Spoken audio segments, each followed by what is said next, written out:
সংগঠিত করেছে, আপনারা রিপোর্ট সংগ্রহ করবেন।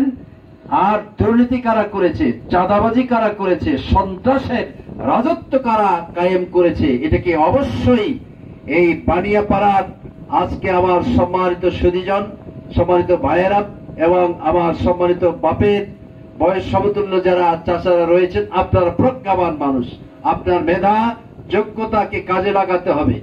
আর যাতে করে বাংলাদেশের জমিনে কোন দুষ্ট চক্র, কোন চাঁদাবাজ, কোন টেন্ডারবাজ, কোন সন্ত্রাসী আর কোন কি নেশাখোর, মদখোর যারা নীতি নৈতিকতাকে বিবর্জিত করে বাংলাদেশকে অকার্যকর একটি রাষ্ট্র বানাতে চায়, তারা যাতে আর ক্ষমতার মস্তদে বসতে না পারে, এই জন্য সম্মানিত বানিয়াপাড়ার খুলি বৈঠকের সম্মানিত লোকদেরকে, ভাইদেরকে, চাচাদেরকে আমি উদাত্ত আহ্বান জানাতে চাই।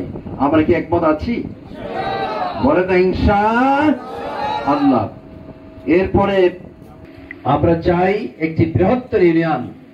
এই ইউনিয়নের যেভাবে করে উন্নয়ন হওয়া দরকার বাজারের, এখনো সেই পরিমাণ উন্নয়ন হয় নাই। কাঁচাপট্টিগুলো আমি দেখেছি, কাঁচাপট্টিগুলোতে আলোভালো করে দোকান বসেছে, যেখানে রাষ্ট্রের অসংখ্য টাকা, এই টাকা যদি তসরুপ না হতো, বিগত আওয়ামী লীগের সময়ে 26 লক্ষ হাজার কোটি টাকা দেশ থেকে পাচার হয়েছে, হাজার হাজার টাকা দুর্নীতি হয়েছে, যার কারণে আমরা কিছু পরিমাণ উন্নতি দেখেছি, কিন্তু বেশ কিছু পরিমাণ আমাদের দেশ থেকে অর্থ পাচার হওয়ার কারণে এ সকল গ্রাসরুট লেভেল পর্যন্ত বাজারগুলো সেই পরিমাণ উন্নত হয় নাই। আমার মনে হয় এই টাকাগুলো যদি পাচার না হতো, সুষ্ঠু ব্যবস্থাপনা বাংলাদেশে হতো এবং সৎ আর যোগ্যতার নিরিখে লোকেরা যদি রাষ্ট্র ক্ষমতায় পরিচালনা করত, তাহলে আপনার এই চিলাহাটিতে যতগুলো স্কুল, কলেজ, মাদ্রাসা, আমার মনে হয় আর কাঁচা ভবন থাকতো না, বিল্ডিং এ পরিণত হতো, ঠিক কিনা? আমরা 54টি বছর দেখেছি একের পর এক প্রশাসকের পালাবদল হয়েছে, একের পর এক দল বদল হয়েছে, দেশের মানুষের শান্তির পরিবর্তে তারা অশান্তি সৃষ্টি করেছে। যারা পার্লামেন্টের সদস্য হয়েছে, এমন কোন পার্লামেন্টের সদস্য দেখাতে পারবেন না যে 5 বছর ক্ষমতার আগে যে পরিমাণ সম্পদ ছিল 5 বছর পরে সেই পরিমাণ সম্পদেই আছে, এরকম এই 54 বছরের কোন পার্লামেন্টের সদস্য দেখাতে পারবেন না। কি বলেন? ওই শোনা যায় যারা 12 দিনের এমপি ছিল, তাকেও কিন্তু দুর্নীতির মামলায় পড়তে হয়েছে। কথা বলেন? একটু সারা দেন না কেন? কিসের মামলা হয়েছে? দুর্নীতির মামলা।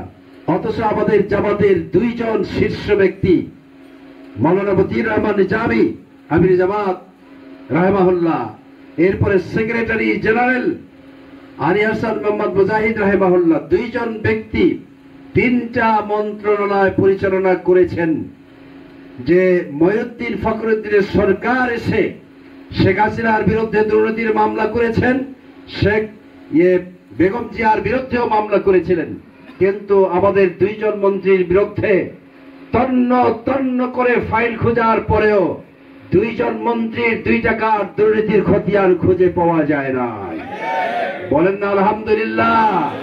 কারণ বাংলাদেশ জামাত ইসলামী, শাহবাজ বাইনগণ যেভাবে করে জীবন যাপন করেছেন, আল্লাহ তাআলার এই জমিনে আল্লাহকে সাক্ষী রেখে তারা এই রাজনীতির ময়দানে আল্লাহর সন্তুষ্টি অর্জনের জন্যই এই রাজনীতি করেছেন।